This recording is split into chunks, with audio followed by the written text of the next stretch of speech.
The most-watched show in DIY network history reached 19 seasons, drew over 1 million households every single week, and quietly disappeared. No finale, no farewell, no explanation. That show is Barnwood Builders, the West Virginia crew that spent over a decade pulling 200-year-old log cabins back from the edge of collapse. And the story of why it's now sitting in an unexplained silence is more layered than most people realize. By the time we're done here, you'll understand exactly what happened to Barnwood Builders, the crew departures nobody got answers on, the injury that almost stopped everything in its tracks, and what the man at the center of it all is actually building right now. Glasgow, West Virginia barely registers on a map, population under 1,000, a small blue-collar town along the Kanawha River, the kind of place that produces people who either leave or dig in. Mark Bowe dug in, then left for college, then came back in spirit for the rest of his career. He put himself through West Virginia University working in the coal mines, not weekends, not summers. He went underground during the week and sat in class when he came back up. He graduated with a bachelor's in business administration, then kept going for a master's in safety management, also from WVU. 2 degrees, 1 set of coal-stained hands. His early career bounced between mine safety work, HR management, and an insurance agency he opened in Lewisburg. Then in 1995, a friend asked for help tearing down an old barn. That single afternoon changed the direction of his life. Bowe looked at the hand-hewn beams, some of them 200 years old, shaped by pioneer hands without a single power tool. And something locked into place.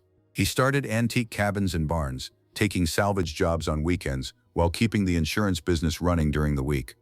By 1998, he had partnered with Johnny Jett and Sherman Thompson, 2 experienced craftsmen from Kentucky, and the foundation of the Barnwood Builders crew was in place.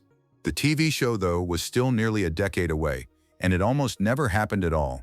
And that's when the decision was made, the one nobody around him saw coming. In 2004, a man walked into Bowe's office in Lewisburg looking to buy a cabin for a property in upstate New York. After touring the company's boneyard and returning impressed, he revealed he was a documentary filmmaker who had worked with Ken Burns. They filmed a 20-minute pilot in 2005. It was entered into film festivals. Then it sat untouched for nearly 9 years. Multiple networks circled the project during that time. Most of them wanted the same thing: manufactured conflict, arguments between crew members, the kind of tension that defined reality TV in that era. Bowe turned every one of them down, flat. When the DIY network finally offered to take the show as is, the friendship, the craft, the history, no drama inserted, he said yes. Barnwood Builders premiered November 1, 2013. Within 2 seasons, it was the most-watched program in DIY network history. The audience wasn't looking for conflict. They were looking for something real, and they found it in a crew of self-described West Virginia hillbillies who genuinely liked each other, genuinely knew their trade, and genuinely didn't care about playing to the camera. Most people who know this story stop here, but the real story starts right now. The men Mark assembled around him were not casting choices. They were colleagues he had known for years before a lens was ever pointed at them. Johnny Jett was a Vietnam veteran who had spent 25 years maintaining the water system for Fleming County, Kentucky. Away from the cameras, he was also an accomplished visual artist who sold his work through a personal website, something almost none of the show's audience ever knew.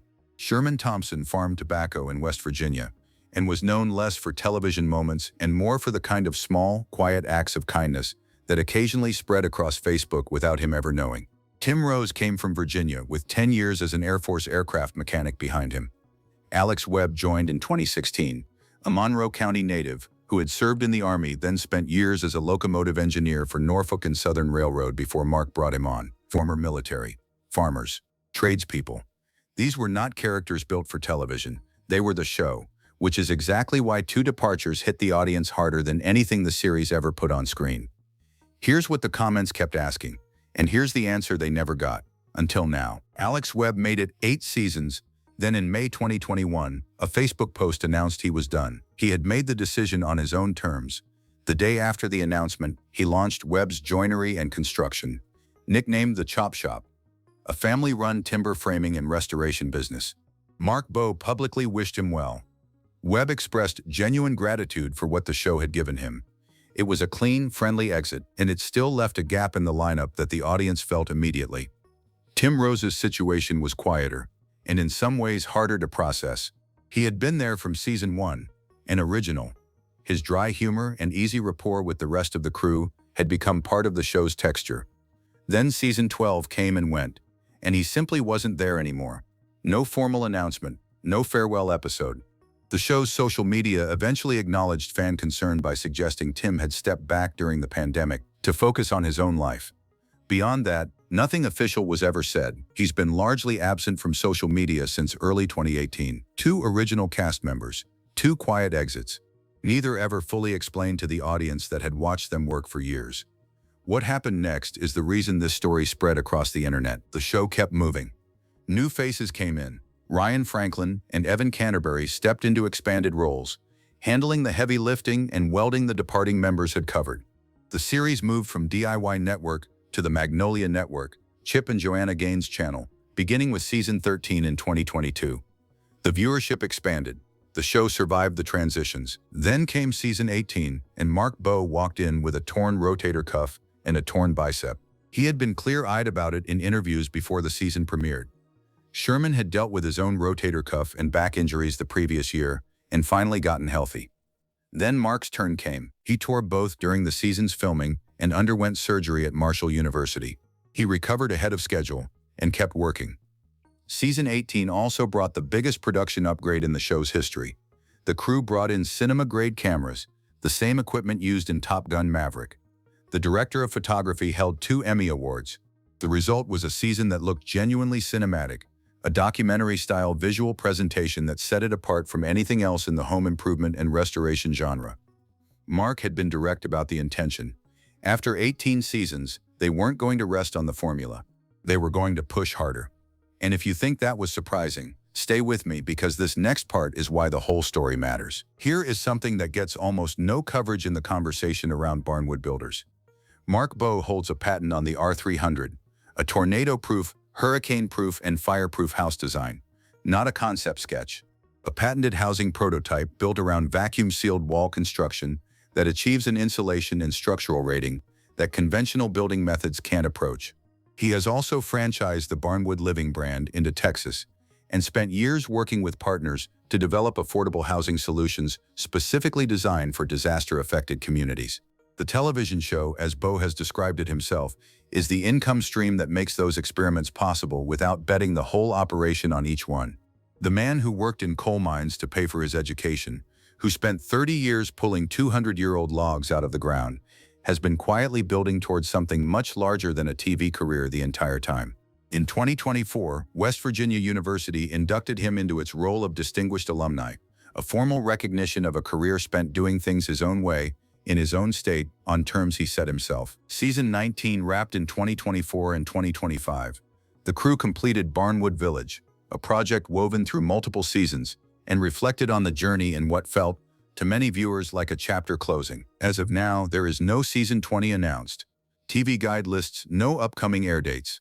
Magnolia Network has issued no cancellation statement. Mark Bowe remains active and publicly engaged. What exists is silence.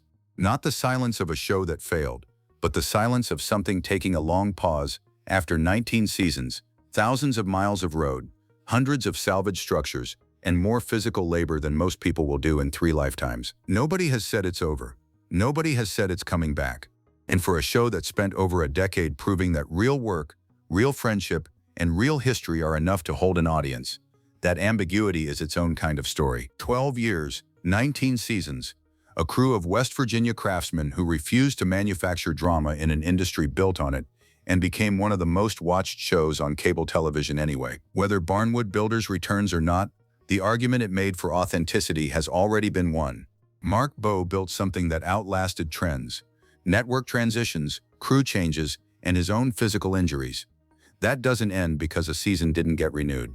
What it does next, whether that's a season 20, a different kind of project, or something that hasn't been announced yet, depends on the man who turned down every offer that asked him to be something he wasn't. So here's the question worth sitting with. After 19 seasons of the real thing, would you rather see Barnwood Builders return exactly as it was, or is it time to let it end on its own terms?